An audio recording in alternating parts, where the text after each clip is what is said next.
Hey everyone, welcome back to Kanto Housewife. Today we're going to make some easy and delicious flan.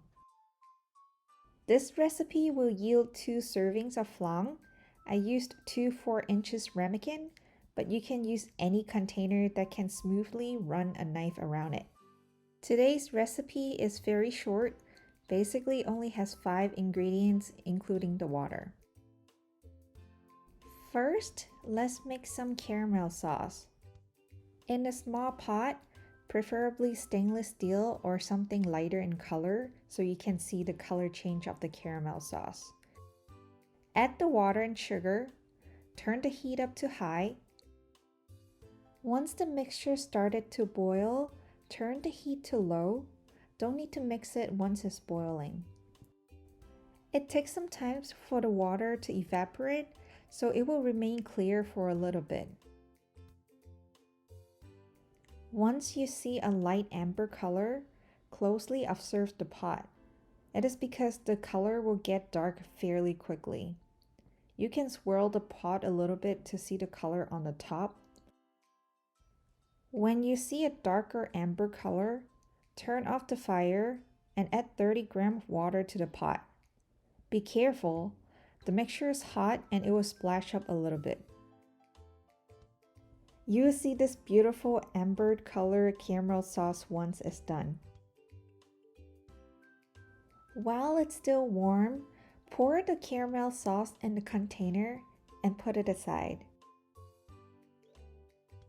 Next, let's make the creamy custard. First, preheat the oven to 300 degrees Fahrenheit.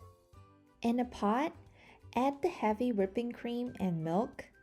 Heat it up until it starts to boil and take it off the heat. In a mixing bowl, add 1 egg, sugar, and whisk it a little.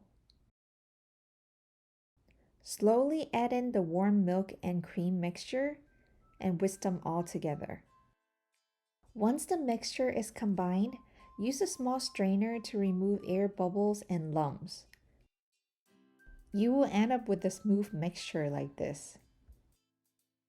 Next, pour the cream mixture into the container, then tap it a few times to remove any air bubbles.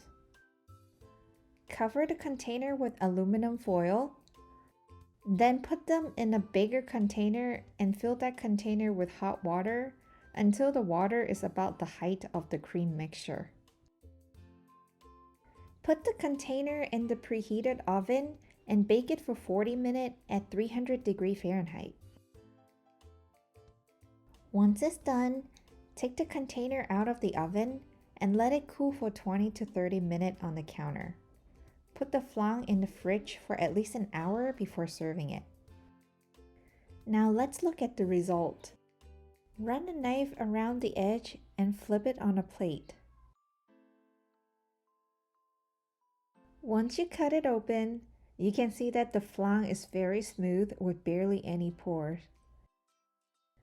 The caramel sauce goes really well with the cream, and the texture is very creamy and silky. Alright, that's conclude our video. If you'd like to see more videos, subscribe to our channel. And as always, have a bold-delicious day!